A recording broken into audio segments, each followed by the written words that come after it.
if you ever find yourself the only in a room, is it the youngest? Is it the only female? Whatever it is, realize that you're the only one with that perspective.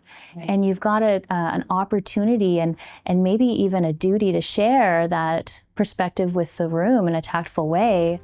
In honor of International Women's Day, I'm excited to host a series of interviews with the incredible people of PPI. Through these conversations, we aim to share their inspiring journeys and recognize the significant contributions they make to our organization and the industry. So join us as we celebrate their stories and the impact they have on PPI. I'm here today with Emily Groves, our leader of our digital sales enablement team, as well as our business development managers. Thank you for joining me today, Emily. Thanks for having me. Sharing a little bit of your story about what got you here. And we're going to go way back to where you were born and raised, and what did you want to do when you grew up? Okay, born and raised. Well, I was raised in Port Perry, and so that's an area in Ontario north of Whitby, small town, lakefront community. And it's beautiful. It's a very beautiful spot. I think that's where my love for the outdoors came from. My dad actually used to take me fishing. And so it's a beautiful spot to grow up. Lovely. And I still crave Boston cream donuts in the morning. So yeah, it was a really nice spot to grow up. And what did I want to do when I was a kid? I don't know if I remember the first thing I wanted to do when I was a very small child, but I'd say around 11 or 12, it started to become apparent I wanted to help people. And I thought that I wanted to be a psychologist and own my own practice. And so that followed me through all the way through high school. And the idea there was to give kids tools, processes, and systems to adapt and be able to navigate their environment. That's what I was hoping for. Now, when I saw that wasn't my calling, I looked into business and I looked into organizational psychology, and that's been phenomenal too. But huge common thread there of building people and environments around people to allow them to thrive. Yeah, well, you certainly do that in the coaching of your team. And you may talk a little bit about it, but being a big sister and the work that you do with that organization. So then thinking back, what was your first paying job? I had lots of jobs, and I can't remember which one necessarily came first, but I think at the same time, paper route and landscaping emerged. And so I had a paper route in the morning, which was, I enjoyed that job. It was early in the morning, the papers got delivered, and so you had to put them together and then get the route done before school started. And I also did landscaping with my brother. And so we would prospect our neighbors and see if anybody wanted anything done, cutting the grass, weeding the gardens. We did snow removal in the winter. And yeah, I really enjoyed that. I think those jobs were maybe the first thing that taught me I love to work. I like to be productive, and I like to be in the community. And so it was a good experience. I'm glad I had. And certainly Port Perry, Yes. Lake Scugog, right? That's right. Yeah, so good lots for of you. snow. Lots of snow, Yeah. absolutely lots of snow, and lots of really good people too. So Yeah. good neighbors. So I'm grateful for them for supporting our little business. Yeah, very good. Well, you certainly do have a work ethic. I've seen that for a number of years. Thank you. When you look at coming to work every day, what gets you up? What motivates you? What brings you here with the energy that you show up with every day? It's a good question. I think some of it is just inherent. I think some of it is just in us. But I do like my environment. I think that's another piece that's so important when you're considering where to work. You've got to have the right environment. And so I think some of it is natural, and some of it you need to come to a workplace that excites you. And I think the piece that excites me here is the ability to create that environment for others where they can have that light bulb moment. You might coach them for a while. You might want, to do it for them, but you instead watch them fail and learn to pick themselves back up. And you're there for them to guide them along the way. And then eventually they have that light bulb moment, and it feels so great. And so I think that's what does it for me, is that light bulb moment. And you realize that you've helped this person create something for themselves, and they're going to carry it through to all the roles they do after that. And so that's amazing. So I think that's the piece, is the impact.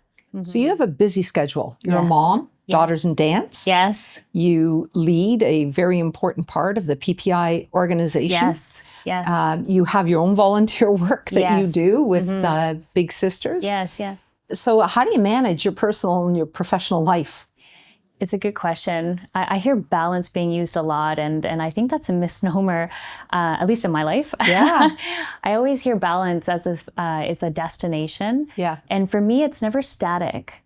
I think instead of focusing on whether or not I'm balanced or not balanced, or if I'm doing things the right way and structuring things to a point where they're over structured, I think more instead about empowering my decision making on prioritizing things as things flex, as things change, because life changes and it changes fast. And so all I can do is just know that in that moment I'll be able to prioritize the things that perhaps matter the most, or the things that only I can do. And then the next part is really challenging. We have to empower ourselves to ask for help. I think that's a part that's really hard. Right. But we have to become good role models of doing that, because that's how we're going to continually get better through the generations. I look at my daughter for an example, and and my son. My son's quite young; he's 4, and I'm sure this day will come for him as well. But with my daughter being 9, with her busy dance schedule, she loves robotics. She wants to do school, yoga, all these extracurriculars. So she's starting to manage her time, and so I reflect on myself and I say, have I set a good example? Because I think sometimes that maybe doing everything, even though you can, doesn't mean you should. I know somebody told me that years and years ago. But I do wonder if that's the right thing to really do anyways for yourself. And so I think having a daughter has been so enlightening in that way, because it allows me time to reflect on how I treat myself too. And knowing that if I would put her in that situation, what would I want her to do? And then if I'd like her to feel at ease asking for help, then why wouldn't I? And so I think that that's a really nice moment for yourself. And I think it also helps us shape the next generation as well, because as we start to involve more community and be more communicative in that way and asking for help and feeling safe in that type of space, I think that will help for generations to follow for sure. Very good. Well, you've talked a little bit about, some of the challenges of balancing. And, I think back to Covey and the urgent and the important, right? You've built a great career over the years, and certainly at PPI. Yes. Tell us about an obstacle that you've overcome so far. Great question. I don't know if I've had an obstacle. To be completely honest with you, I don't think I have. I've been fortunate to have fantastic mentors, really good influences, and you just references a few different systems that I've had the joy of being a part of, Covey being one of them. I think that's all really given me a good opportunity to take on the environment that's been in front of me. So I don't know if I've had an obstacle, but I do remember a time that allowed me to grow and evolve. It was a long time ago, but I still feel myself drawing on those lessons. It was over 20 years ago. But when I first moved out and I was all by myself and living on my own, that was a really hard time for me. I think especially as a people person, because I didn't know anybody in the city. Right. And everything was very new. And so I think it taught me a lot of things. Little things like how to use public transit, which I'd never been exposed to as a small town girl, how to get groceries, and bring it onto the bus, and all of those fun things. But big things too, like how to be alone and how to feel good while being alone, and how when you're with yourself, maybe you aren't alone after all. And so really, really good lessons that I still draw on. And so not necessarily an obstacle, but really great growth moments for sure. Mm-hmm. Very good. You're right. Being happy with yourself is what allows you to help others be happy, right? Exactly. So you talked about role models. Yes. I know you've had lots of role models. Yes. But tell us one that stands out for you. And you're right, I've had so many. And I think that's a big fortunate piece that I've had. There's been so many trailblazers. I joined the industry, I think it was 2011, 2012. And I remember seeing you having a huge impact at the company we were at. And there were so many amazing role models. It's really hard to choose one. But I went back to the one that's been with me the longest, and it's my grandmother.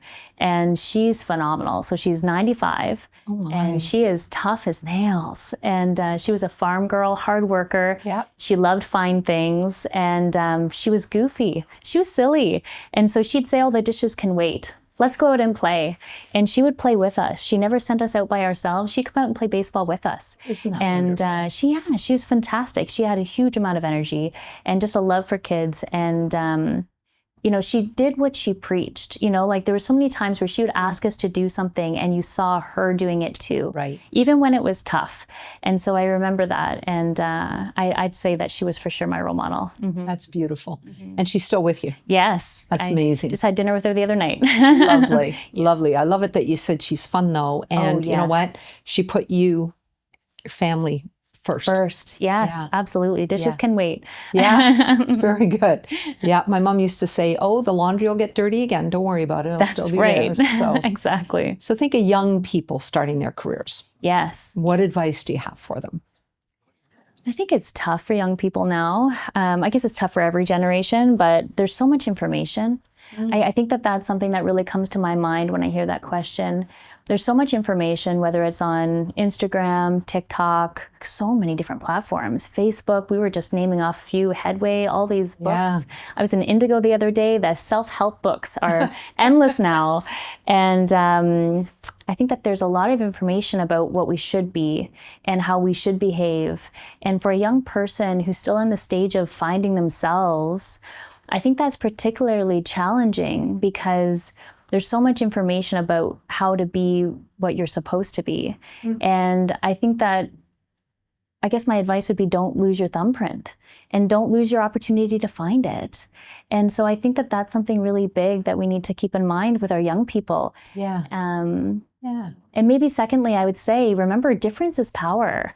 So I think I would say if you ever find yourself the only in a room, is it the youngest? Is it the only female? Whatever it is, realize that you're the only one with that perspective. Right. And you've got an opportunity and maybe even a duty to share that perspective with the room in a tactful way.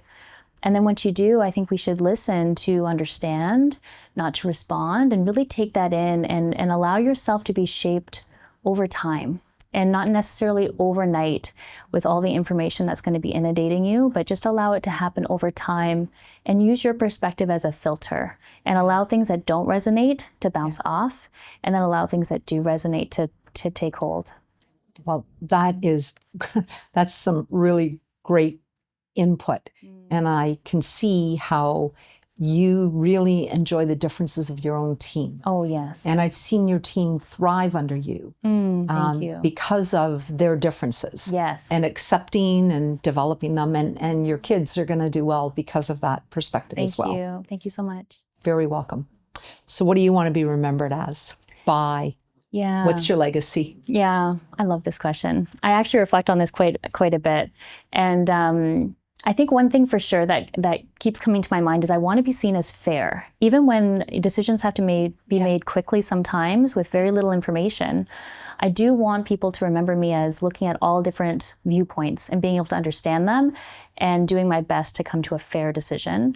I think that that's something that I do want to be remembered as. And I want my kids to remember me, and maybe other people as well, but not taking away the bad, but I love Brene Brown, but sitting with them in the bad and teaching them how to feel it, and I think that that's just so important now, like don't take it away, let's feel it. And I think that's a really important lesson, and I hope I'm remembered for that as well. But there's still so many things I want to do, Kathy. Obviously, I'm new in my career. I really want to bring people together in a new way. And so before, I even think of legacy, I hope I'm able to leverage technology in a way that maybe, independent of language, communication ability, or even access to, different types of things and beautiful privileges that we have here in Canada. Is there a way that we can bring ideas and people together using technology? So instead of taking away the human interaction and thinking that technology replaces it, is there a way to enhance it? And so that excites me. And so I guess when it all boils down to it, I want to be thought of as an innovative problem solver, and like my grandma, perhaps a bit silly and mischievous at times, but somebody who really values true, authentic human connection, and teaches people to feel it through the ups and downs. I hope that's how I'm remembered.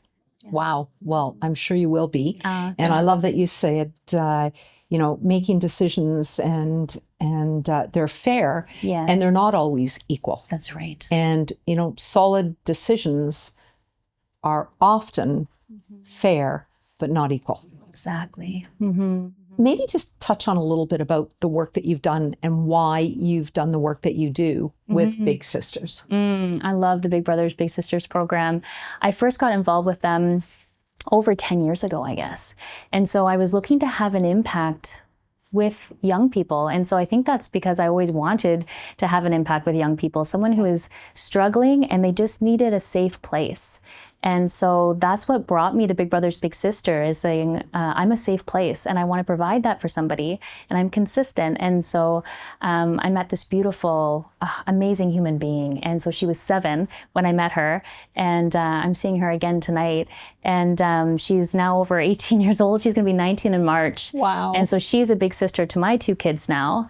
And I still say I got more out of the program than she did, but I remember seeing her when she was a child and everything she was going through, and then watching her blossom and just letting her know that she has absolutely everything in her that she needs. She already had it. And just allowing her the ability to fall and fail and let her know that we're going to get back up together. And she's a phenomenal person. I love that program so much. Well, certainly going way back to when you were first starting out in life yourself. Yes. You've always had this desire to help others. Yes. And that yes. comes through in your coaching. It comes through in everything you do to make our advisors' lives better, your team and your peers. So thank you, Emily, for spending time with me today. Thanks for having me, Kathy. You're welcome.